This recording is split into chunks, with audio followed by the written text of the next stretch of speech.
And welcome back to the Intel Extreme Masters Toronto. I'm your host. My name is still Jared Kale. How you guys doing? I love this crowd. I love you guys at home too, even Twitch chat. Your vitriol, your hate, I love it, man. Keep throwing it my way. Are you guys ready for your next match? Okay, this time I must remember alphabetical. Okay, the first guy, he's already been on stage a couple times. Don't need to go through the whole spiel, but he is the nerd crusher. He's been crushing nerds the whole tournament. I think he's back, man. Please, scream, shout, yell, jump for Leenock.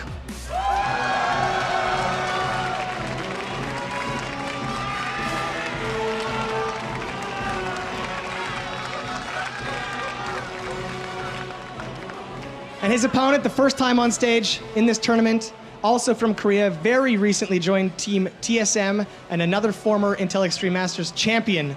Please put your hands together for YoDa.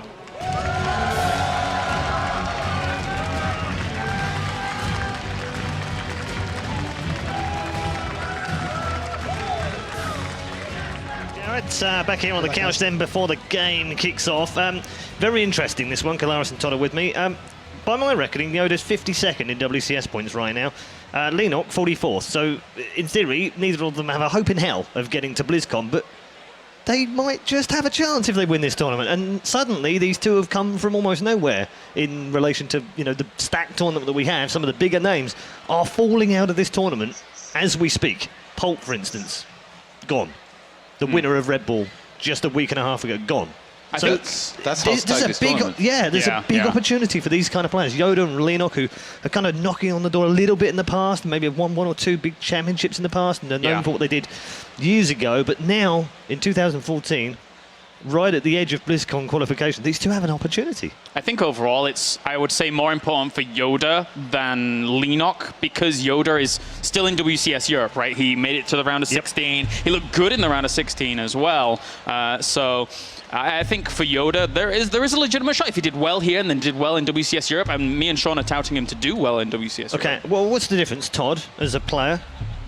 What's the difference for YoDa this year, considering that his best result is 9th to 16th at DreamHack Valencia, which, no disrespect, wasn't the most stacked of tournaments, and yet here, he is an absolute beast. I was talking about it with MC. I was asking him, why is YoDa playing so well? And basically, they've been living in the same house. He said that he used to practice a lot with YoDa himself, MC, and he won the game, so he gave some advice to YoDa, and then somehow he started doing better. The same thing happened with Zerg with Hyun. He told me that Hyun basically explained to YoDa how, in particular, how to set his rally points. The high-level Terrans, the rally points is very important for the army to regroup and keep on pressuring the Zerg. And since then, he's been doing a lot better. So already having fixed 2 of his matchups, MC was basically telling me that YoDa had a lot more confidence and just gained a lot of skill overall by practicing with these guys. And ever since, I mean, he's been on a tear. He's been doing so well in every tournament he enters. Now, we just mentioned earlier on, before the break, that YoDa, of course, has a new team. So does his housemate first. They both move on to TCM, not TSM, as Jared said earlier. It's a bit of a Freudian slip, that one, because that's actually another team. Yeah, it's difficult. Jared's true passion was revealed. It does often get confused, but it is TCM. My old mates Craig and Jim over at TCM, I'm really thrilled that they're involved in StarCraft finally. It's been a long time coming, actually. I should have ribbed them earlier and said, hey, come on, get some StarCraft players in. But they picked up 2 very good players. Yeah, I was about to say, the thing is about YoDa is, like, as you kind of previously mentioned with him fixing his matchups, when he came to Europe, he didn't really do what everyone was expecting him to do, right? He came there, everyone was like, oh god, this guy YoDa, who was touted as one of the best in Incredible Miracle, to come to the European scene. Didn't MVP once say that he thought the best player in MVP was YoDa? Yeah, it was around the time where YoDa actually won his championship. Where he won his championship at the Intel Extreme Masters World Championship. So YoDa now, he's really hitting it hard. He really is hitting it hard. I mean, do you match up with him on the European ladder too much, Todd? Well, I've been traveling and playing mostly on US server, but when I used to play against him, I played him in WCS, I played him at Tech's place in a tournament, and I lost both times. And I think even then he wasn't playing nearly as well as he is now, which was enough for me, but he's just solid enough to beat me. I don't know, he's become so good. Something happened to him, and he's probably practicing with these guys that he lived with that made it happen. And again, as Hyun was saying, now setting his rally points against them are going to be the key. Probably in victory, just making sure he keeps on attacking. You've casted some of his games with Zerg recently, like Did you notice something yourself, maybe? Nothing flashy. That's the thing. Nothing flashy at all. Just the idea of constantly dropping, constantly being strong, constant presence on the map all the time, really being in his opponent's face, and that really gives him such good presence in any game against a Zerg. And unfortunately, Leenock's got to look out. And we all like TVZ. I mean, a few people have said to me, "Why do you hate on Zerg so much? You hate Swarm Host, now you hate Roaches." I don't hate Zergs at all. I was a Zerg. I played Zerg. I just, there's a couple of things that pop up that And now you are? frustrate you. I'm a Terran now. Okay, exactly. So say no more, Paul. We'll move on to two other Terrans. The Terran Hit Squad are in the commentary box right now for a TVZ for the ages. Group B is about to get a whole lot hotter. Does it get hotter here? Is that what he was going with, QXC? I think he was saying we're more attractive than they are. Okay, I'll take it. We have an awesome match coming up, to say the least. I'm really excited to see YoDa come in and play again, because I had the treaty casting at Battlegrounds, and he's just been awesome. Yep. And YoDa, again, like the guys on the couch were saying, looking much stronger in this tournament than he has for a long time, really. And going into the winner's bracket against Leenock, one of Leenock's most recent tournament performances was at the Taiwan Open, where he ended up, I want to say, he took out some very good players there. Unfortunately, my memory fails me all of a sudden. I believe he won one of the first matches to eliminate Tasia, if I recall correctly. It was one of the first matches of the whole tournament. Yeah, that sounds like a thing that happened. We'll go with that. Yeah, I mean, we know Leenock's good. YoDa, on the other hand, I haven't been able to catch too many of those games that he's been playing in WCS Europe. The very first match that Leenock played at the Taiwan Open in Taiwan just a few weeks ago was eliminating Tasia 2-0. And so if that is any indication, well, that's not good. Well, it was just a bug we got Yeah. where I assume the game might actually still be going on. Shouldn't be too much of a problem. What were you saying? That's probably fine. Yeah, well, with a victory over such a dominant player, and that was only about 3 weeks after Tasia had just won Shenzhen. Leenock looking to be in very good form right now. And we know that Tasia's been looking pretty good as well throughout a lot of this tournament, even, and finishing second place at Battlegrounds Detroit. Yep. But it's time to see how good this Zerg player really is, because his opponent has been doing very well. He is our blue Zerg player in the top left of King Sejong Station. Representing Yowie Flash Wolves, he is Leenock. And Fez is getting really good at that camera manipulation, like moving in. You like time it with the crowds clapping too? They make it so easy. All right. And in the bottom right-hand corner, a fallen Terran now resurrected. He is YoDa.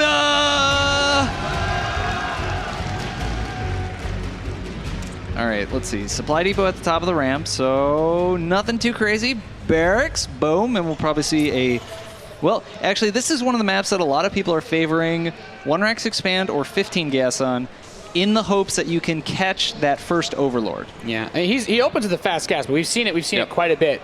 Even just going for the Marine after Reaper to deny a potential scout on this map.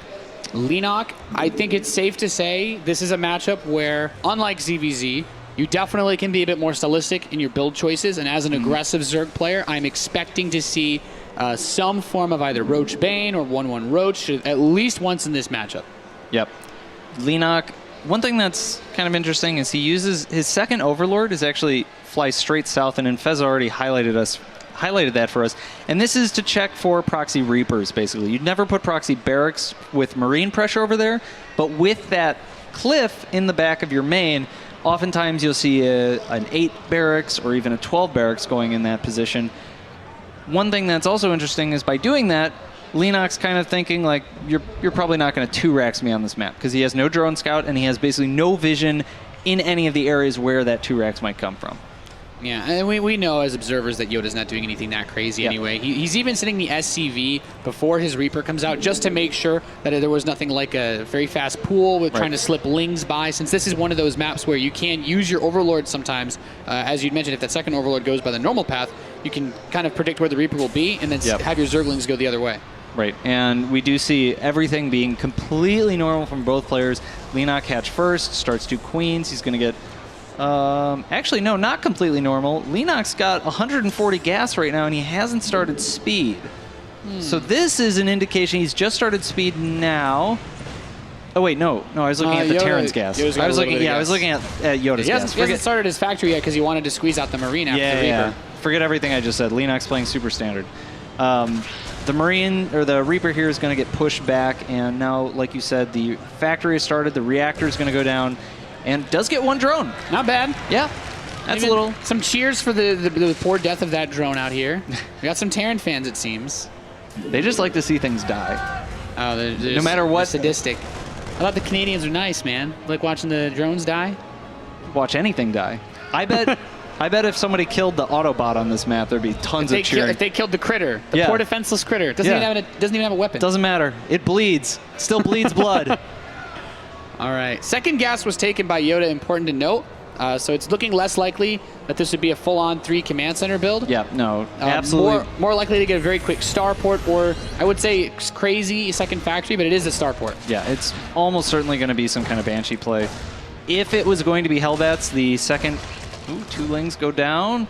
Leenock's trying to kind of bait that Reaper out, but speed So is not close. quite done. It's Yeah. so close. He could kill it if he steps out, but now he has an opportunity to jump back up his main ramp. Yeah. He did a good job of he's getting, trying. does not get it. Reaper gets into the main. Yeah, he escapes. There's no workers down here to kill. The Marines come with the Hellions, and Leenock is not going to be able to get too much done, but that speed, it's always nice to be able to put on either a little bit of pressure or defend if those Hellions and Reapers try to attack when, the Banshee comes forward, Right. if it is a Banshee. And he also gets a little bit of information there. Just, it would be unusual for those 2 Hellions to not finish at that time, but there is the possibility. And so he kind of confirms, like, yes, you are playing in the way that I expected you to play. The thing for Leenock right now is he has no idea about that Banshee. The Overlord just there that Infez is highlighting for us, the Marines kind of already pushed that out. You can see it's not at full health. And the Overlord at the natural, it doesn't really have a good way to get into the base either. He'll see it long before it gets to that starport. If he moved both Overlords in at the same time, he might be able to get that vision. But Leenock's going to have to play just a little bit more general, a little bit safer, because he doesn't quite know what he's going up against. Yeah, it's very important to note. We might see him just get spores just in case, because as you see, he doesn't have any lair or anything like that going for him. Yeah. So which means he won't be able to get mobile detection like an Overseer. Right now, the main kind of safety note is that Baneling Nest is timed out before the double evolution chambers. And so that's an expectation at some kind of early pressure, whether that's Marine Hellion Medevac, Hellbats. He's actually preemptively morphing for Banelings. And this is just wrong. And that's not Leenock's fault. He took a guess here. He just doesn't know. Yeah, he just doesn't know. And so he's based on what he's seen, he kind of expects a certain thing. Cloak is going to finish in just about 3 seconds here. But that Spore Crawler is not... Oh, yeah, that Spore Crawler is not going to be done. This Banshee should be able to do some work. Coming in, it's already picked up a couple drones, now targeting down a few more. Nice pickups here for YoDa. 4 isn't a crazy amount, but he's also delayed mining, and this is forcing Leenock to draw his attention away from things that are important, like macroing and getting his tech up. Yep, and I would say this position very easily favors YoDa right now, and there's 2 main things. One is Leenock was building the Spore Crawlers in reaction to the Banshee. That means there's automatically some drone kills, and there's also a bit of a victory in terms of my opponent expected me to do one thing, and I didn't do it.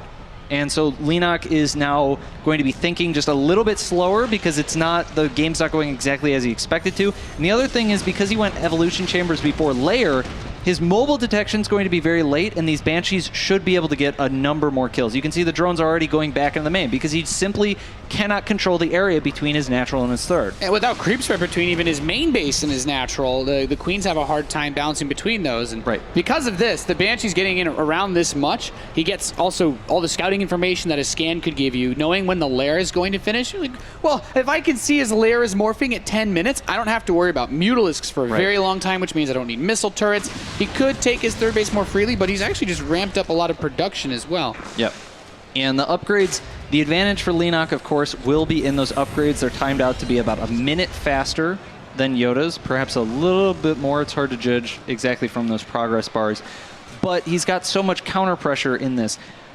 Oh, Leenock's actually moving out with a large amount of speedlings right now, and he's actually... Oh, these Hellions, he really doesn't want to lose these. That armor will be done soon, and then he'll be able to turn those into Hellbats, which will give his army just a little bit more pow.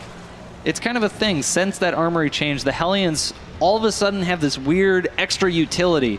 It's like a lot of the times people would just trade them off once they had that standing Marine just throw medevac them force. away. Yeah, because they didn't really do anything. But now you want to keep them alive as much as possible because the first 2 medevacs with a group of Marines supported by 6 Hellbats. That's a damn strong force. Yeah, that's going to be a lot harder to deal with. And Leenock is actually got to the point where he's just producing Lings. He's got 3 base saturation, so he no longer needs to make drones. I like this run by the Zerglings going towards the south. He wants to catch this 3rd base off guard, and there's not really too much here. Just 2 Marines in a bunker, which a good surround would stop. He's actually going to go for the natural instead, which is a bit more well protected. Yep. And these rocks are basically saying, no, you can't go here. Even killing a few SCVs, this is already nice for Leenock. Yeah, Leenock getting a little bit of counter pressure here. The Banshees in the main finally do die, but there were a number of drones killed by that. These Lings are stuck. Yep, they're stuck. They're a sacrifice. Oh, nope, they're not stuck. They're pretty fast. He does kill most of them. These Lings actually go in. I mean, he's like, you let him in. He's like, okay, this is the containment chamber. Welcome. You don't get anything else done here. And he still grabs an SCV or 2.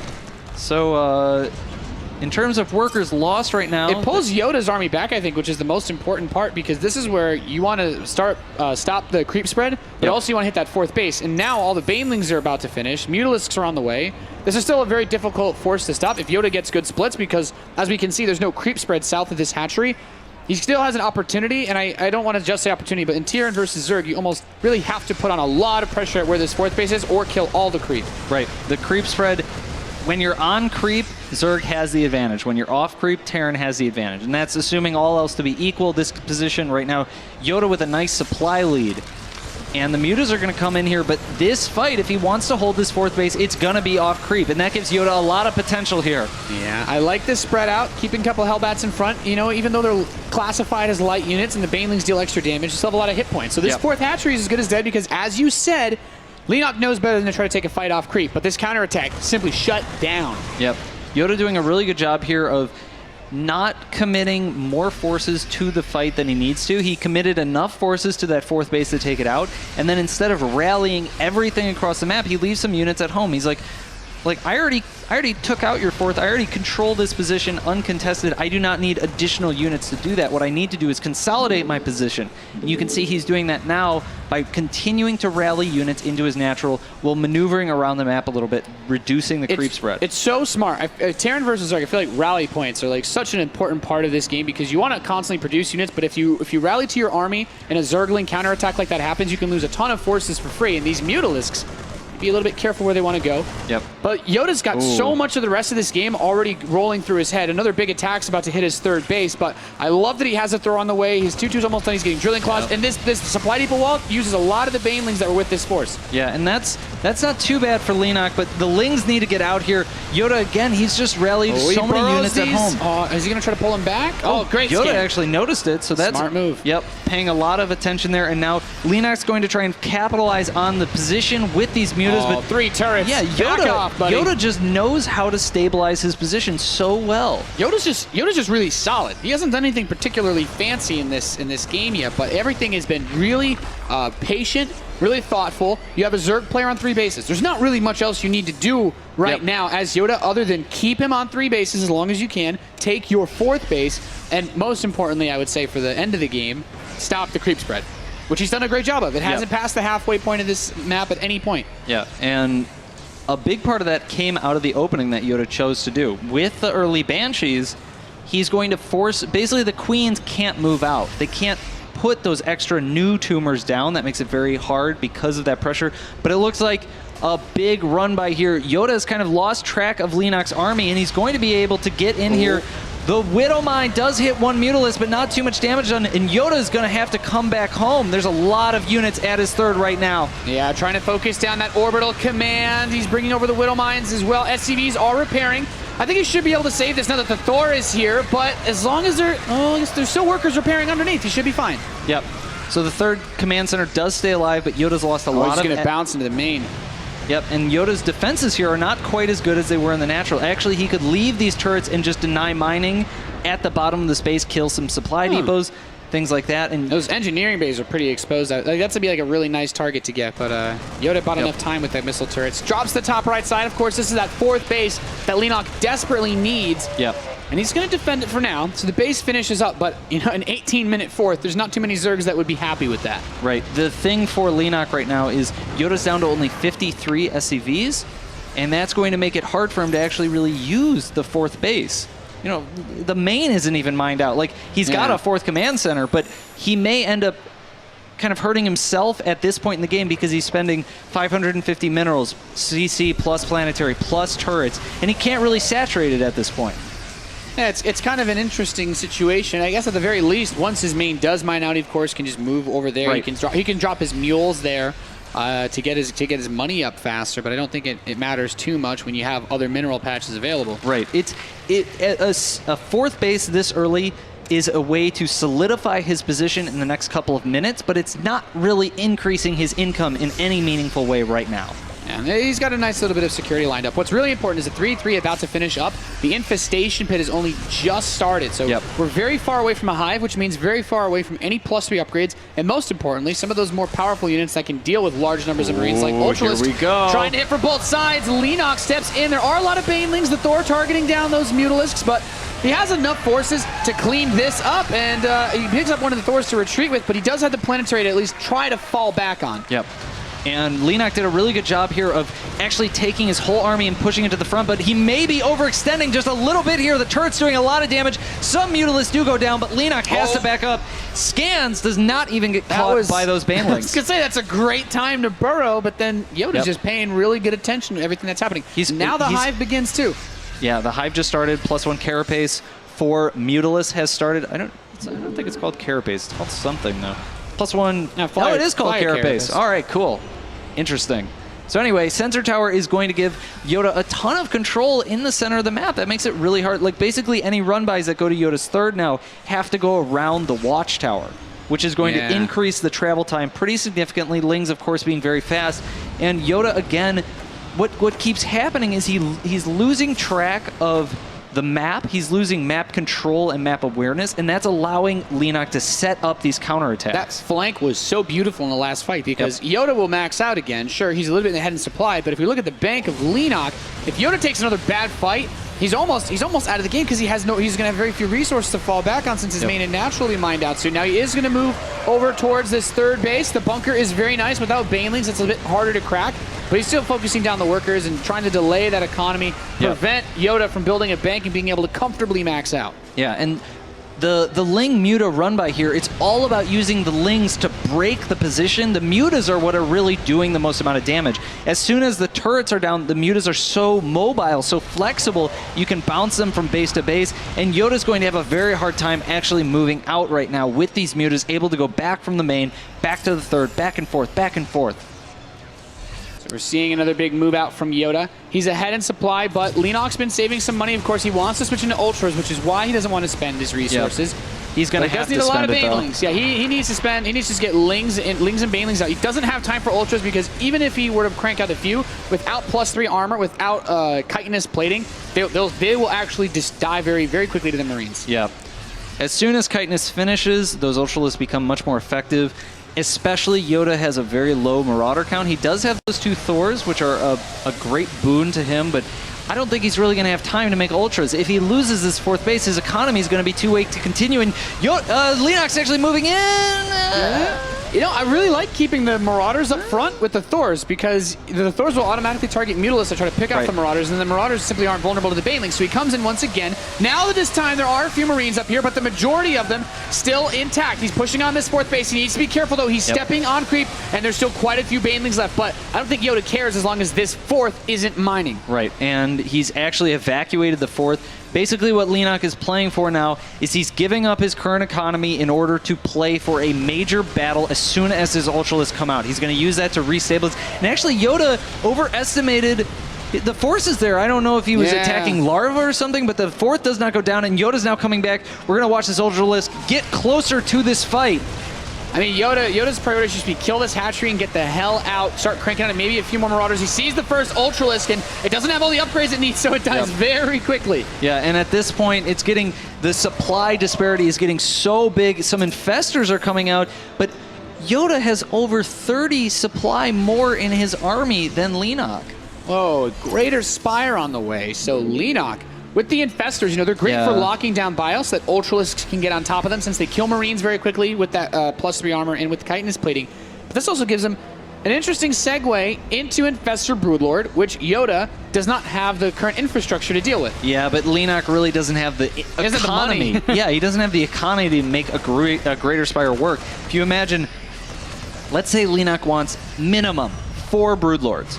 It's 150 minerals per Corruptor, and then it's another 150 minerals-ish per Broodlord. So you're looking at over 1,000 minerals and several hundred gas just to make 4 Broodlords. 4 Broodlords aren't going to do a whole lot. With this many Marines, you can almost just stim right through them. You have enough firepower. And if you consider that the Greater Spire is also another 200 gas, 200 minerals, it seems like the decision to go Greater Spire makes a lot more sense if he still had the 4th, but YoDa should be able to just overwhelm him with pure numbers. The unit composition isn't going to be as effective as just an extra 40 or 50 supply, which is going to happen if this fight occurs in the next couple of minutes. And it's a very tense moment. You said it, QXC. 4 Broodlords. That is the magic number for this game. He has them on the way. I do like them to trigger at least the Widow Mines, get the Marines a little bit more distracted, but the problem is he just doesn't have enough of the units that he wants. Right. I still think a couple solid fungals, maybe if the Ultralisks can tank some damage and those Banelings kill the Marines, at least all the Marines, then Leenock kind of feels a little bit better. But now the scan, he sees knows everything. There are Broodlords. YoDa's actually going to... This is probably the only way that YoDa could lose right now is to have his entire army bunched up and fungled, but he just has so much supply at the moment. The Ultralisks can't even get close because the Thors are doing so much damage.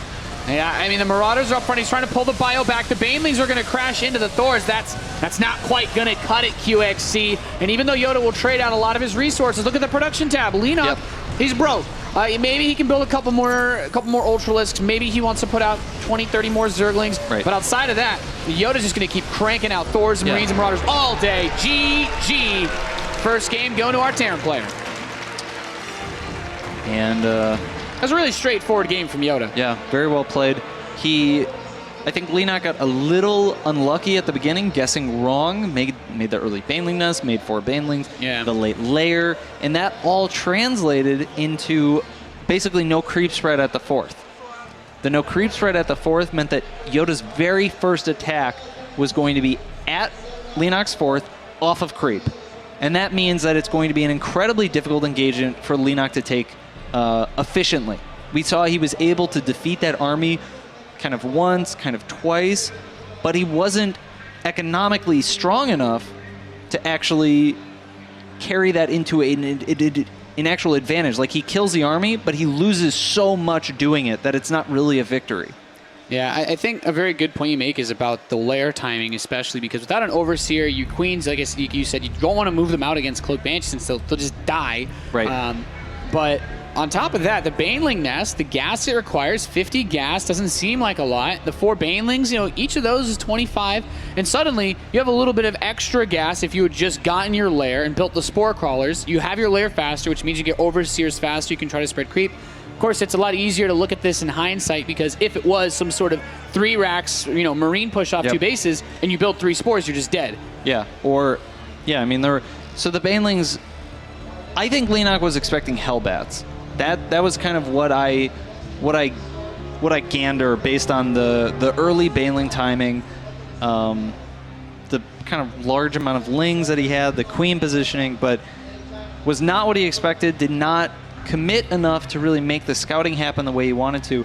And you can still spread creep against Banshees, but you have to get the tumors spread in like multiple directions. You have to be spreading creep in like 3 or 4 directions, and the creep spread has to be far enough away from your base that the Banshees can't control your base and control your creep spread at the same time.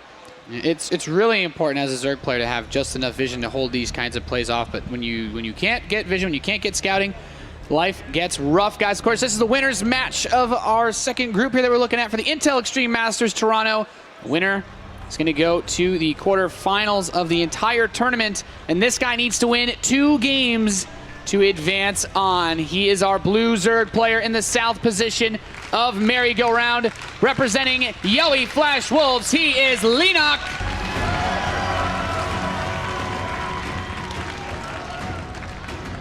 And he's now up 1-0, showing some phenomenal play in that last game. He is YoDa!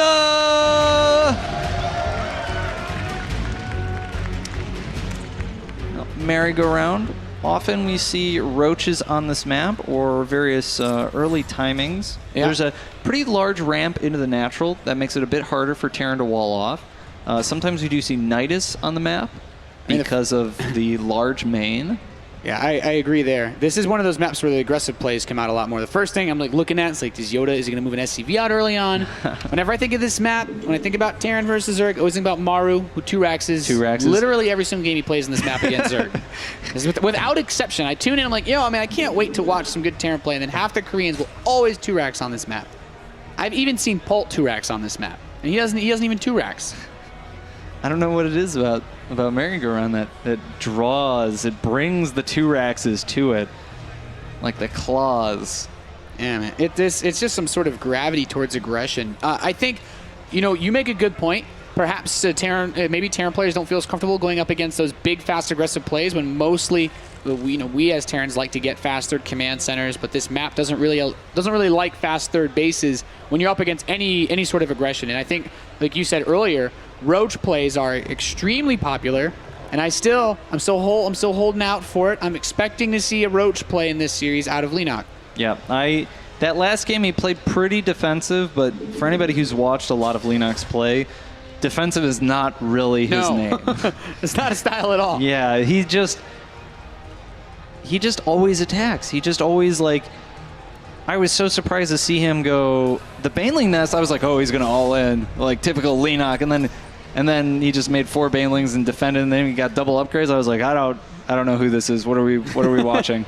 This can't be Leenock. Well, YoDa showed that he has a very strong, I'd say, understanding of how to just play this matchup out regularly. Yep. He's open with the Reaper into the fast Marine. This map, you can't really tuck Overlords in anywhere except that spot outside the natural. He's going to try to slip in through here so he can see the command center, which is nice, but that one Marine is going to get working on him, and it's going to make it very difficult for Leenock to get any mid-game follow-up scouts, because this Reaper actually gets straight over to his base too. Yep, and the Reaper's in now. The Lings do go out.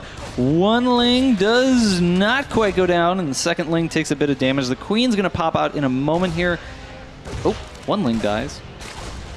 Yeah, he's getting a little bit of work done. It's also nice that he can scalp that the spawning pool is, doing a little wiggle, so he knows that Zergling speed is on the way, which means that you don't want to be out on the map all by yourself when there's speedlings about. The Spawning Pool Dance Club is exclusive, no Reapers allowed, and the Reaper is actually going straight home because there are Lings in his natural, and they're going to kill that SCV.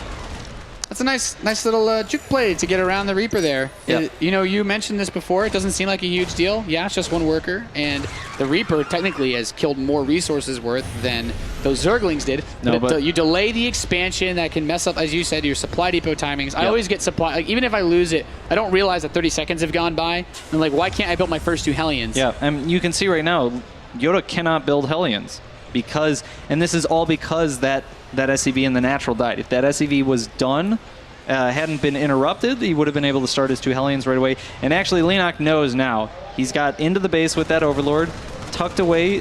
YoDa wasn't able to intercept it in time. He sees the tech lab, he sees the starport, and I think with it being scouted, YoDa may just go for a medevac or an early Viking. He's not going to commit to the Banshee. That Overlord got away with 1 hit point too. He's a survivor. Oh, I'm pretty sure it's possible to get him. Yeah, no? I think if he goes around, there's no way he's tucked in that nicely. Yeah, no, the Marine's gonna go. He's like, all right, I'm gonna stay up here. You just go into the. Okay, I think everyone forgot about that Overlord, or like YoDa doesn't. I have no idea why he's not killing that Overlord. Yeah, I mean. Anyway, he's going to wait for the Viking. He's like... That'll do it. Yeah, the other flying unit will take care of that Overlord. The Marines are like, all right, we've done enough here. Our work is done. We'll let the Viking clean it up.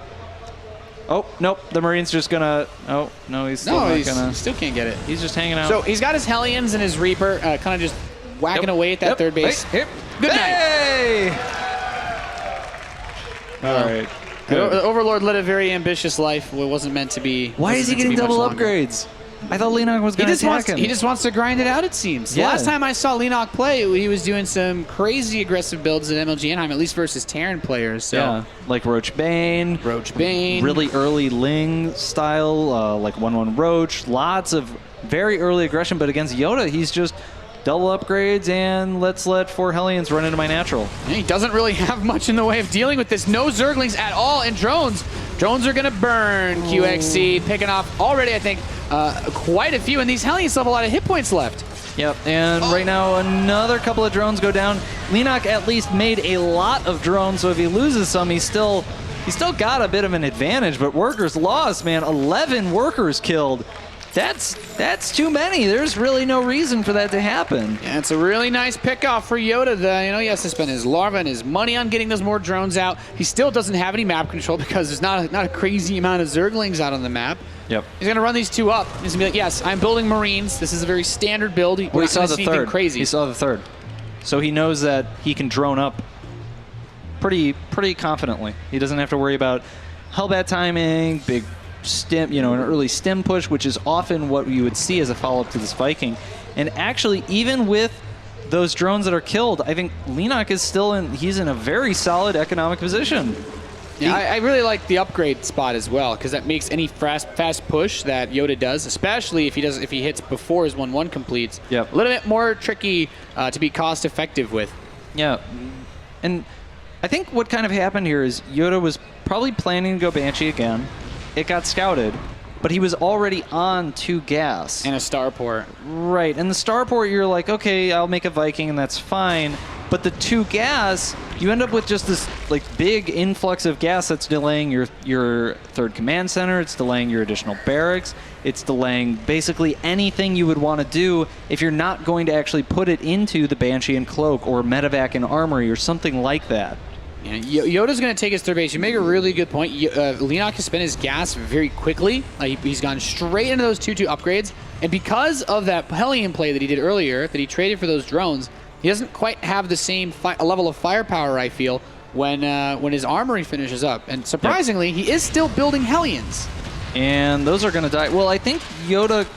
Didn't he go Hellbats in the last game? Wasn't that? I mean, he had a good mix, I think, between Widow Mines and Hellbats. I'm just surprised he's still building them out as Hellions. Sure. Well, the armory's not quite done here, and of course he can transform them at any time.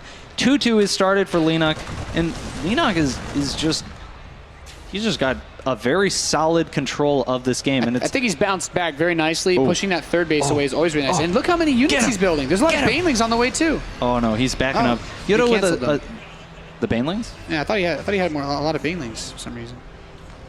Okay, now there they are. Wow. Nathanias can actually look into the future. I had a premonition of a lot of Banelings being made. My eyes deceived me. Soon, Leenock will make many Banelings. This 3rd base being lifted up, it doesn't seem like he's losing a lot because he hasn't put workers there yet for the Zerglings to kill. But every second that's not there, that he's not mining, he has a lower income than his opponent. As nice as mules are, they're not going to make up for a whole base advantage. Especially when you're building extra SCVs in preparation to take that 3rd. And, well, this is a little strange because YoDa's total worker count is actually set up for 2 bases. He's only at 48. So that's... Even if the 3rd lands, he has no SCVs to transfer to it, and... Terran doesn't really beat Zerg with 2 base versus 3 base. Well, so the thing here now is that Leenock committed so much to these Banelings. He did slow his tech down. Does he even have a... Yeah, he doesn't have a Spire. Yep. So he's going to have 2-2, but he's just now getting his gases. Leenock's going for a very heavy, aggressive ground style. You can see he has a ton of Lings at home, and he's also got a lot of Lings and Banes on the map, and that's basically just to deny YoDa's 3rd. But YoDa's recognized this threat, and so he's just sitting on 2 bases. He's like, all right, well, obviously you didn't drone a 4th, so I'm gonna hang back. And Leenock with a huge amount of units here. He's gonna move up the ramp here. Widow Mines do take a couple of shots, but there's still some Banelings with this army. Overseer takes one of the shots, which is really nice. The Zerglings for Leenock get on top of everything. He's in the mineral line of the natural. He's moving up, trying to get into the main base. And QXC, I think once he gets up into the main, onto this production, that's pretty much it. Yeah, and he hit at such a nice timing. 2-2 is just about to complete for YoDa, but it's not there yet. Yeah, and that makes a huge difference in these fights. GG! Leenock ties up the series 1-1. We're going to a 3rd game. That was a nice play by Leenock. Yeah.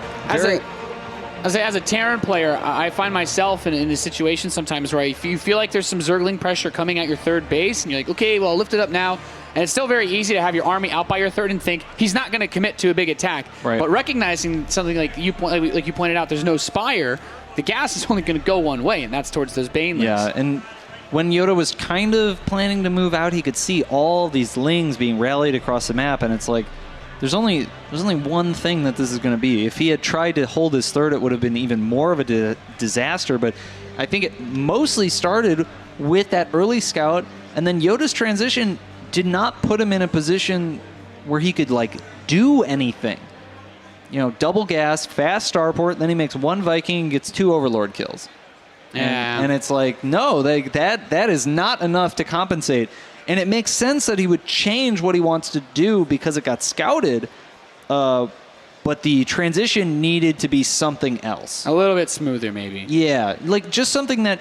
So if he wanted to go for that fast third command center, he's like, all right, I'm going to make one Viking, I'm not going to make any medevacs, and I'm going to go third CC double eBay. Then it's time to take SCVs off gas and optimize for that transition. And if you're going to keep the SCVs on gas, you got to do something with it. And that was basically what ended up allowing Leenock to get such a solid hold on that game. His third base was so much earlier than YoDa's, and even with those 10 drones lost, didn't even matter. Leenock was still up like 16 workers because he basically had no reason to make any units. There was no pressure. He was ready for the potential of the starport. Didn't really get supply block because he was pre-building extra overlords. He knew he'd lose 1 or 2, pulled the other overlords back to his base, and it's just so interesting. The scouting makes such a big difference because that game could have very easily gone like Sejong. Yeah, it's really crazy because that's just not a map that people are known for being able to get a lot of scouting done on. Yep. Nice play by Leenock. The next map, we've seen this map pop up more and more in this matchup, Foxtrot Labs. Do you have any thoughts on it as we jump into game number 3? Well, it's all going to depend on the spawning position. So it's a 4-player map, but there's 2 distinct set of spawns because you can only spawn cross from your opponent. In this particular configuration, the gold base is relatively inaccessible. All right, I'll take it. So we'll have to see. We might get a bit more of a standard game. Still a lot of space to attack on this map. And our player in the bottom left position who just tied the series up 1-1 wants to go to the quarterfinal. He is Yoey Flash Wolves Leenock. All right. I'm going to try starting the clapping. Let's do it. In the top right-hand corner, he just lost 1 game on merry-go-round. Can he bring it back? It is YoDa! Yeah, say shout out to our observer in Fezza for doing a good job keeping. He has got to have practiced that. Yeah, he's the guy that's been bringing you all the in-game camera footage so that you can see everything that's happening when we get distracted with beautiful things like drones dying to Reapers. So some people stare at themselves in the mirror and they kind of do their hair. Maybe they fix their eyelashes or whatever. I don't really know. In Fezza, I swear he must just sit at a computer and he's just like, I'm gonna make this so beautiful. I'm going to make this zoom in. Just watches StarCraft very intently. He practices his zooming in. Look at that. Oh, thank you. That's a great view of the base. Usually don't get that look. This is behind the scenes. And look at this. We're getting another view of StarCraft here. I'm so glad that this is happening. It wouldn't be Leenock if we didn't have something awkward, something weird, unusual. Well, the first 2 games he goes like the most normal thing in the world, just double evo chambers, defensive play. And now we're seeing the true Leenoktopus appear. It has reared its head. YoDa's opening up once again with a Reaper, but this Reaper, I mean, if he checks his natural at all, he's basically be walking out of his front door. And he's like, why is there a hatchery building in my driveway? Like, what is this? Supposed to be somewhere else? In my driveway. He was expecting the hatchery to be at Leenock's space. Like, this is a more normal place for you to be, not right in front of mine. YoDa's going to get out of his base. He's like, yo, get off my lawn. This is my house. There might be a lot of creep tumors on his lawn that'll be quite difficult to clean up if Leenock's allowed to get away with this, but the simple fact of the matter is YoDa has no idea this is happening. Yeah, and he may not actually know. Oh, no, he catches a glimpse, so now he knows what's up. I feel like it's always difficult to get anything done when you try to send a Reaper across immediately, because they're still going to build a few Lings at home, and like most normal games, you don't kill a lot unless your opponent makes a big mistake, and then suddenly it's a bit easier to set these set up a queen at YoDa's base, which ideally is what Leenock wants to do. Spread creep tumors, make it impossible for YoDa to take his expansion, and potentially follow up with something like this Zergling speed and go for a big attack. And I think here the Reaper across the map, the intention is not really to do damage. It should be just to get information. But whether or not that's really what he needs to do is very hard to gauge right now. It's such an unusual position. But as soon as this queen comes out, he's not really going to be able to do more damage. Drones are actually being made at the driveway hatchery right now. And I think it's really important that YoDa has seen the spawning pool, and I hope he's taking he's note. mining? Oh, no. He's making spine crawls. I think it's really important that he noted that there was gas on the way, though, because this is something that we could say, if there's no gas, is very Cats-esque, where you can commit a lot to this, but you don't necessarily have to. If you open speed with this, you're hoping to use these 2 spine crawlers with an overlord that's coming very close now. You want to basically just have the spine crawlers attack, kill one of the supply depots, break down the wall enough that you could just flood Zerglings in and just crush your opponent since they won't have a wall. But that's something YoDa needs to keep in mind because it's a very real threat. Right. And perhaps what he needs at this point is actually a siege tank to keep the spine crawlers at bay. Yeah, and the siege tank just starts now. Another option is kind of Marauders, and I say kind of... Oh, wait. Well, we'll pause. He took off his headphones, so we'll talk about things not pertaining to this game, as there's a lot of hidden information right now. We could talk about how awesome this crowd is. It's always an option. There's a lot of people here. I think it's been cool. This has been a cool event. This is my first time actually exploring Canada at all. I've been here for like 5 days. It's been really chill. Yeah, I got here, what was it, on Monday? Yeah, I got here on Monday, coming straight from Detroit. Let me tell you, the difference was stark. For anybody who's been to Detroit, Toronto is a level above it, 10 levels above it, magnitudes above it. Really love being here. What a nice city. We've gone to Chinatown. We've gone to Koreatown. If you ever, so I spent most of my time with Stardust, and you ever hang out with a Korean, man, all you eat is Korean food. And he knows. He's like, he was searching online for like 20 minutes. I'm like, Stardust, what are you doing? He's like, he's got a list of restaurants that have been recommended. He's like, we're going here. QXE, take me here. It's the best thing about big cities like this, so you can find a little something for everybody. It's been really neat. You tried any Canadian only delicacies you can't get back in the States? I've been to Tim Hortons, actually. It was good. It was the #1 recommended thing that every single Canadian told me about. I was not disappointed. So far, my Canadian experiences have been Tim Hortons. I got some Timbits, and they gave us like 6 extras.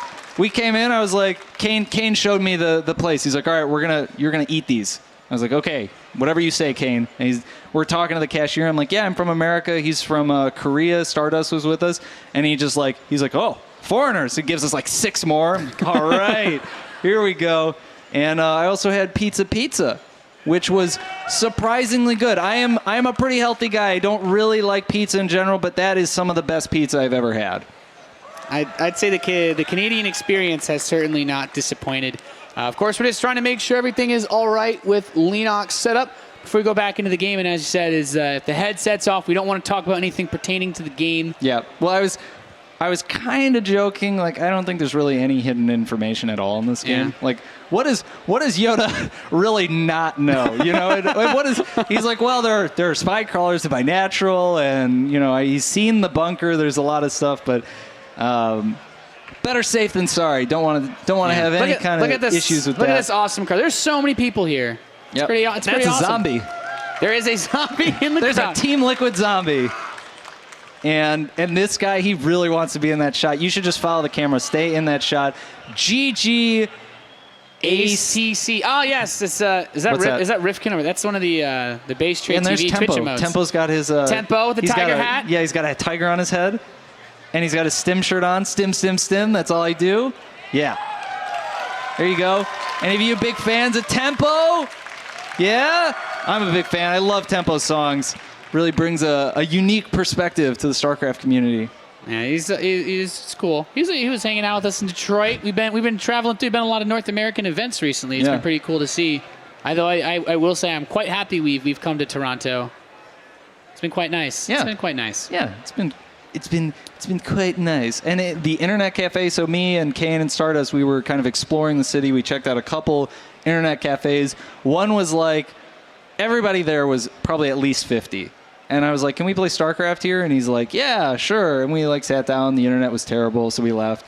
We went to another place that was like, everybody was under 16. Everybody spoke Chinese. And we tried playing StarCraft there, and like the computers weren't good enough. Everybody was playing League of Legends. We finally made our way up to Net Effect, and they really took care of us. And actually, we're ready to go. All right. Back to it. Back to the game. I have a strange feeling a lot of people in this crowd probably want to watch some StarCraft. So as we can see that we were in the beautiful moment of this spine crawler planting itself next to the main ramp of YoDa, which is not a sentence I get to say very often. And this first supply depot is going to get sieged out by the spine crawlers. Can it attack the SCVs? Oh, I think it's just barely. The second one should be close enough. The Queen's actually going to get out, but with the siege tank in position, he should be able to stop these spine crawlers from sieging out. And I think Leenock's going to have to back up here. Instead of playing to break YoDa now, he needs to play to contain him. Making extra creep tumors in his natural is going to make it very hard for him to reclaim his natural. Look at these Reapers trying to poke away at these drones. He's forced him to send his workers out of the base, and I'm trying to see, I don't think, okay, there's one creep tumor here, and all this Queen basically wants to do now is just plant creep tumors. As long as you can keep them outside the radius of a single scan, you're really going to hurt the Terran economy with this. And one other thing is, when he tries to retake his natural, he's going to have a relatively small fighting force. If he can increase the number of creep tumors by so much that he actually can't clear them with a single scan, that's also going to delay all of this. And at this point, Leenock he's recognized, like, it's time to go home. The Queen is going to go down. Oh, is the Queen going to go down? Queen goes down. The Reaper gives his life, but does kill the Queen. Yeah, and now the siege tanks are going to move down the ramp slowly. Yeah, and he's going to start Hellion production, and I would imagine Stim. Yeah, and Leenock natural is up and running and fully saturated. Leenock with a tremendous mineral advantage at this point because YoDa was forced to go into siege tanks. His command center timing was a little bit off. And now the problem with siege tanks is he has really no aggressive opportunities. Siege tanks are just awful at attacking this early in the game. You need a lot of them, and you need a lot of support. Yeah, the thing is as strong as they are, once you start to move them down that ramp into the open, it's not that hard for Zerglings to just surround them and kill them, which makes the Hellions quite nice. Of course, YoDa went up to 3 command centers during all of this. That's really weird. A macro third hatch on 2 bases. And while he's getting his lair, he doesn't have a Baneling nest, so I'm quite perplexed by this, QXC. So I think we're going to see a Spire in just a moment. And the third hatchery in the natural kind of indicates that perhaps Leenock is a little worried about the early counterattack here. He's not really confident that he can hold his third base, but because he's already at full 2-base saturation, he needs that extra larva. And every tumor except for... he's double scanned, so he takes out every single tumor. I think, yeah. All of the tumors are now gone, which is very important because even if one of the tumors that wasn't blocking his base or his ramp are left there, he can just slowly spread his way back towards his own base, and it gives you a weirdly efficient way to spread creep. Oh, and Leenock's going to try and open up these destructible rocks. This map at first spawn is very closed. There's not a lot of ways to get around where YoDa's army now kind of controls most of those areas. So Leenock's going to try and open up some of those areas in order to allow for the counterattack. But Leenock needs to bring these links home. He's not going to be able to hold that fourth hatchery outside at his third base. The siege tanks coming in here. These tanks, very adventurous. Tanks are going to siege up. Well, YoDa should kind of recognize that his economy is not really where he wants it to be, and so he needs to get some kind of damage done. Huge amount of lings streaming in here. He's going to get a full surround. All the siege tanks go down, and the Hellions are not going to escape from this. Yeah, it seemed a bit ambitious of YoDa to push out as he tried to take that third base area. And now, of course, he wants to move out and take his natural, but with Mutalisks about to pop, and the production just kicking in for 3 barracks, he still has a lot of ground to cover with, not a lot of units. Yeah, Leenock is going to force him back onto 1 base, because even though we're at the third base position for YoDa, this is not his third. There's nothing in his natural, because he had to wait for the creep to recede. Yeah, this is really tough. I mean, it's nice that he put himself on that mineral line like that, but the Zerglings have been taking a couple of nibbles on the left side rocks. They're going to try to finish them off now. And the Mutalisks are about to become a really big problem. Because even if there's missile turrets in the mineral lines, they prevent these Hellions from doing anything. But also, he can start working on the reactors. There's a lot of ways to bounce between the third and the main in this map. So you can use them to kill the rocks. This is going to function a little bit like the Banshees in the previous area, where he can move back and forth. His opponent doesn't quite have the tech that he needs, and actually he's just going to go for a frontal assault. Can Leenock break YoDa right here? Oh, the stim is used. The Hellions come up with this missile turret. He has a reasonable amount of hits here. I mean, if the Zerglings can kill everything on the ground, then suddenly this missile turret gets killed. That one Marine actually, like a champ, holding that choke, prevents the natural from being knocked down. Medivacs, he's going to get one. Going for two, but still sitting on a missile turret. Oh, yeah, losing 2 Mutalisks here. A third Mutalist does fall right away, and that is a third of the number of Mutalisks he's made at this point, but 7 more Mutalisks on production. Burrow is just finishing now, and YoDa appears to have stabilized on 3 base. As soon as he gets his bases saturated with SCVs, he'll have a similar income to Leenock, but the early part of this game is so telling. He's down 26 supply. Leenock was just able to saturate his bases so much faster than YoDa.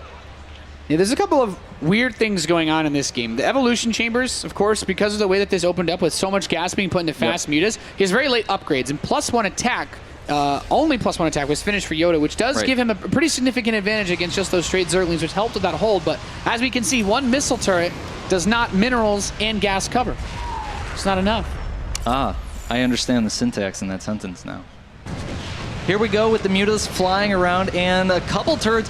YoDa's got very good control of his positioning of his turrets here. He's making it hard for Leenock to really get in and get out and get on with his life. But the Mutalisks are going to back off here.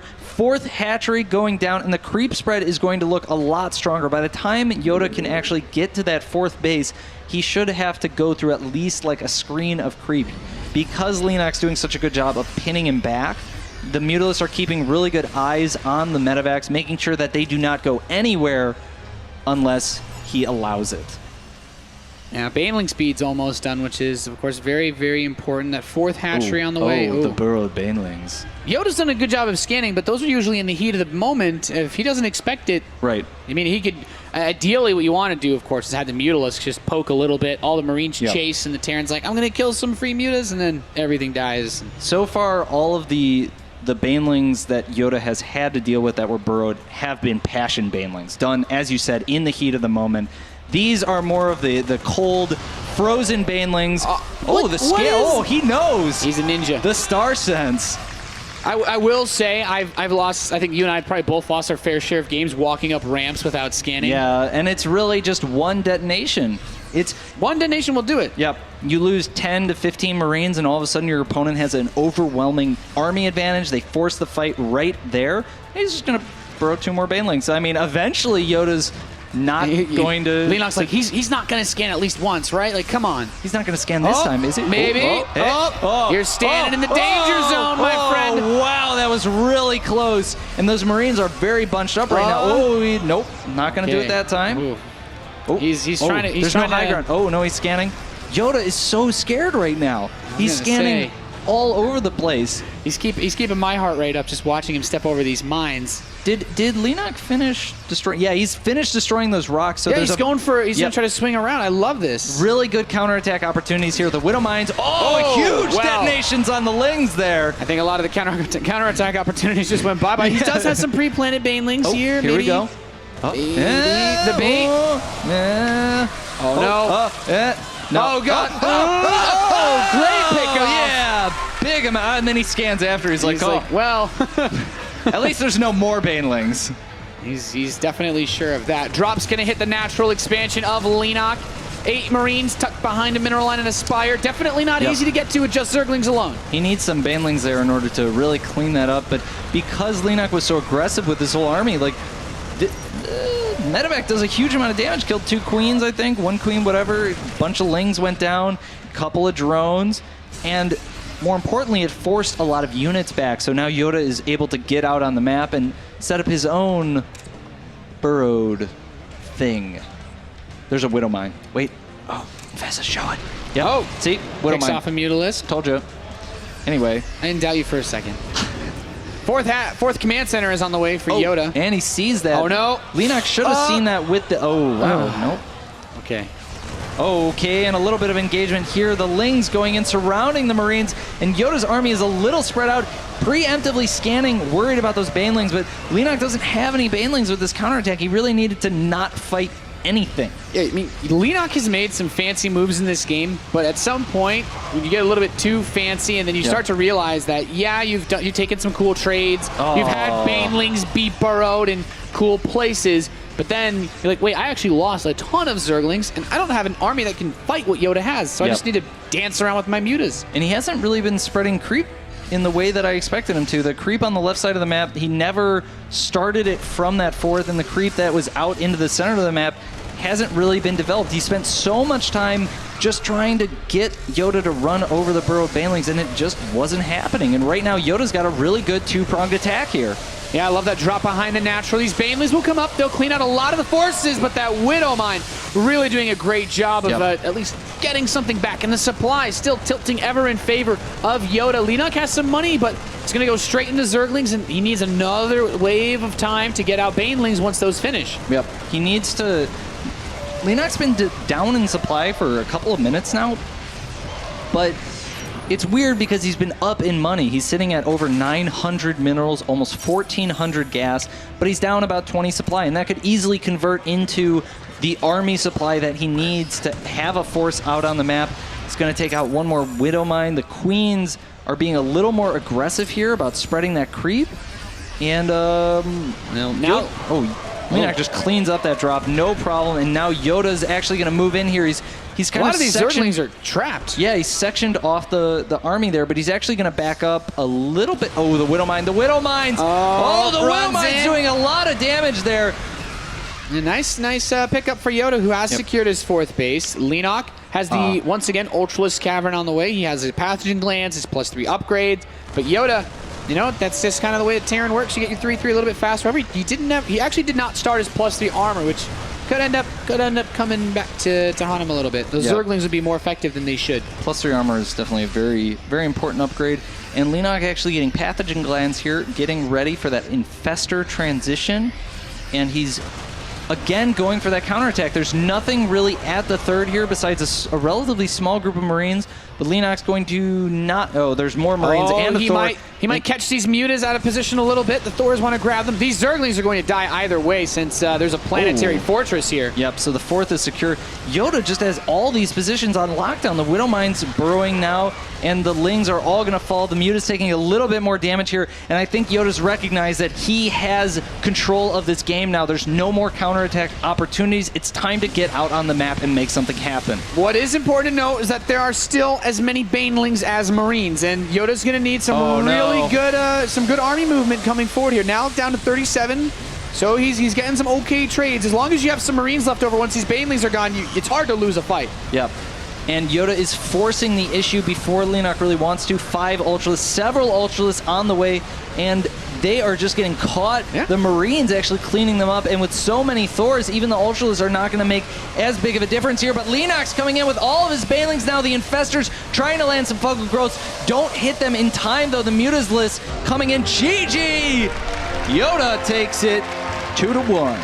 Very impressive army movement and control towards the end of that game. Dealt fantastically with Leenock's forces. And, you know, we talk about Leenock's run in this tournament. It has been pretty good so far. He's not out, but YoDa has been he's been consistently stepping it up over the last few weeks. And it's really been a treat to see him play because he doesn't do anything overly fancy. He just plays damn solid StarCraft. Yeah, he's got a very strong mid and late game.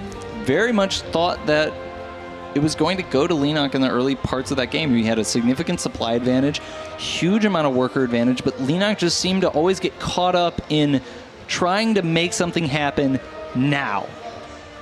Yeah. Now. When sometimes what he really needed to do is just go home, consolidate his position, make more drones, spread more creep, make that transition into Hive just a little bit smoother. You only have so much attention, so the more time you spend attacking, the less clean your macro at home is going to be. You're going to be supply blocked a little bit more. Your injects are going to be a little bit worse, things like that. Yeah, another really important thing that you mentioned was also the drone count. I was trying to keep tabs on it. He took a very fast lead early on, he never really went beyond 70 drones throughout all of the games. So it was interesting in the way that he had enough money to build a lot of lings, but not much to follow it up afterwards. And like you said, he bled out just a few too many resources. So YoDa will be the first player from this group to advance on to the quarterfinals, the Intel Extreme Masters Toronto. And that's been a cool match from him. Let's see what the guys at the couch have to say about that series. Yes, thank you, Nathan. Back with Todd and Kalaris. Your initial thoughts on that victory? Expected? Unexpected? What are you going with? YoDa has been on fire, man. No big surprise. I thought Leenock would have a good chance if maybe he didn't go that late, you know, he that much into the late game, made something happen before that. And as QXE just said, he was really trying to make something happen, but YoDa overall way too solid to let anything like that happen, like a mid-game attack, somehow surprising him, like blowing up too many units, maybe some SCVs here and there, forcing him in a bad position. So in the end, just solid win overall. And through to the quarterfinals. Yeah. YoDa, in what we, without any disrespect to him, we're going to have a chat with him in a moment, but he wouldn't, of all the players in the round of 16, and the open bracket for that matter, he might not have been one of those players that stood out for many people. For me, in this group, he did stand out, again, because he was in with 2 Zergs, luckily having 3 Zergs there as well. That really does help him out, only having that one matchup and constantly just going through that. But again, his TVZ is just impeccably good. He plays solid. He doesn't use gimmicks. He doesn't use anything that's really kind of like out of the ordinary. It's just a normal game, and it's up to the Zergs to really kind of bring their A game to deal with him. Okay, thank you very much, both of you. We're going to move on very quickly. We're going to try and rattle through a load of games. We've got 4 more games to come today. After the break, though, we'll hear from the winner, the first man from the group into the quarterfinals, YoDa.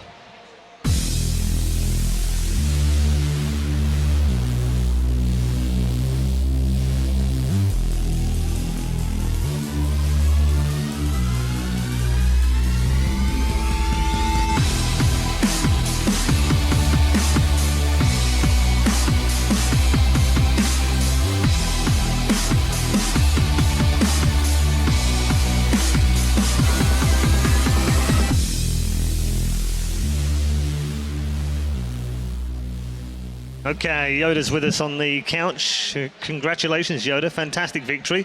And welcome to the winner's couch. You only get to sit here if you've won. 최병 선수 일단 이기시고 8강 진출하시고 축하하시고 그리고 이제 여기는 이제 승자만 올 수 있는 그런 권위가 주어진 자리여서 환영한다고 하네요. Thank you. Okay, good. Fantastic win. We haven't really seen much of you at Intel Extreme Masters since you won what seems like ages ago, and now you're back here at IEM and you're the first man out of the group into the quarterfinals. Explain what Intel Extreme Masters means to you in the way that you compete at these events and do so well. 이제 최병 선수한테 이제 IEM은 예전에 한번 이제 우승컵도 한번 들어본 적이 있는 대회이기도 하고 그런데 이제 한동안 모습을 해외 대회나 이런 데서 많이 이렇게 좀 보기 힘들었었는데 이번 토론토 IEM 와서 또 다시 한번 IEM을 계기로 8강도 진출하고 하는 게 이제 최병 선수한테 무슨 의미가 있는지. 일단 IEM 팀 나오고 게임을 거의 안 했어요. 그래서 그러니까 나오기 전부터 게임을 열심히 안 해가지고 성적이 안 나왔던 건 당연한 것 같고, 그리고 그러니까 그걸 다시 또 찾는 데까지 엄청 오래 걸렸어요. 그동안 해외대 많이 다녔지만 그때는 솔직히 많이 부족한 상태였는데 지금은 저 실력도 올라왔지만 또 테란도 많이 좋아가지고 지금 이번 대회는 되게 자신 있어요. So I'm confident in this IEM particularly. I know that towards the end of last year I left Incredible Miracle, and that was because I've kind of lost that motivation to drive me in the StarCraft 2, especially in the Team 2 as well. And after leaving the team, I kind of slacked off a little bit. I did go participate in foreign tournaments, but it wasn't like, even I knew I wasn't really built to participate, and I mean I went there without expecting any results. So yes, I wasn't very visible over the past, I guess, half a year or so, but I've been at it really hard since the move to GM, and I feel very confident, especially with the patch too. Yeah, the patches helped a little bit in terms of Terrans. Talk to me about TCM. I understand that it took a few weeks for you guys to talk through details and what have you, maybe 6 weeks or 7 weeks to get it all sorted. What is it like joining TCM right now? 저희 TCM 같은 경우에 이번에 최병원 선수랑 이렇게 해서 이제 스타크래프트 2를 이제 시작을 했다고 해야 되나? 네, 만들었는데 이제 확실히 이제 만들겠다라고 그쪽에서 발표를 하고 나서는 한 7주, 한 8주, 거의 한 2달 정도 걸린 것 같거든요. 네, 맞아요. 이제 팀에 대해서라든지 이제 뭐 선수 개인적으로 느끼기에 신생 팀에 들어간다는 건지 이제 뭐 그런 거에 대해서 설명 좀 잠깐만 해주세요. 네, 일단 팀을 구하기가 굉장히 어려워요, 지금 시기에. 왜냐면은 알고 있죠. 네, 그쵸. 그래가지고 일단 저희도 뭐 팀이 구할 거란 생각은 못했어요. 그런데 그러니까 어떻게 하다 보니까 연락이 됐어요. 그래가지고 이렇게 서로 얘기는 했는데 솔직히 저희도 뭐 확실하게 된다 이런 생각 없었고 그냥 생기면은 하는 거고 안 생기면은 그냥 하던 대로 또 계속 하는 거고 이렇게 생각했는데 얼마 전에 이제 또 계약하고 이제 새로운 팀에 들어갔는데 뭐 새로운 팀이라서 딱히 특별한 건 없는 것 같고 일단 이제 새로 생겼으니까 저희가 또 TCM 발전적으로 할 수 있게 저희가 또 잘해야죠. 현우랑 저랑. 이번에 이제 강현 선수랑 이제 같이 들어가야 되는데 네. 뭐 신생 팀의 이제 창단이랑 그리고 팀에 합류하게 된 첫 번째 주자로서 네. 따로 이제 누구한테 뭐 고마움을 표시할 수 있거나 하면 일단 저희 사장님 일단 이름은 뭔지 모르겠는데 기억이 안 나는데 제 사장님께 감사드리고 그리고 뭐 저희 스폰서가 되게 많은데 아직 제가 다 못 외웠어요. 그래가지고 이따 다음에 외우면은 카메라에 그럼 등짝 한번 보여주시죠. 네 이따 영어로 얘기하고 얘기하고. 일단 저희 스폰서한테 감사하고. We definitely need explanation, James. Yes. This is gonna be long. I don't know how much you guys are familiar with the current scene right now, where the scene is at, where the players and financially where we're at in terms of this so-called DEDGAME. Indeed, yes. Yeah. So it's been incredibly difficult to find a team, especially when I wasn't really showing my capabilities in tournaments. And luckily, TCM announced that they were interested in opening up a team, and that First and I were have been able to become the first ones to start off the team. So I'd like to really push myself and also First as much as possible, and lead this newborn team into another like worldly popular team like Evil Geniuses, Team Liquid, etc. And I said, and then I added and I asked him, is there anyone you want to do a special shout out and thank for all this to happen? And he's like, I want to first thank, God, I don't know what the owner's name is, but I want to thank him regardless. And I want to do shout outs to my sponsors. Okay. I'm like, and he like looks at him. Yeah. Thank you. Yeah. And Okay. let's do his shout outs. He's getting used to his new team. I get it. It's okay. We understand. I can help you out a little bit because they happen to be friends of mine. So thank you on behalf of YoDa to Craig and Jim and all of the guys at TCM. There you go. I've thanked them for you. It's all done. Perfect. Job done. Thank you very much, YoDa, ladies and gentlemen. Winner of Group B, going through to the quarterfinal. Be right back with another match from Group C.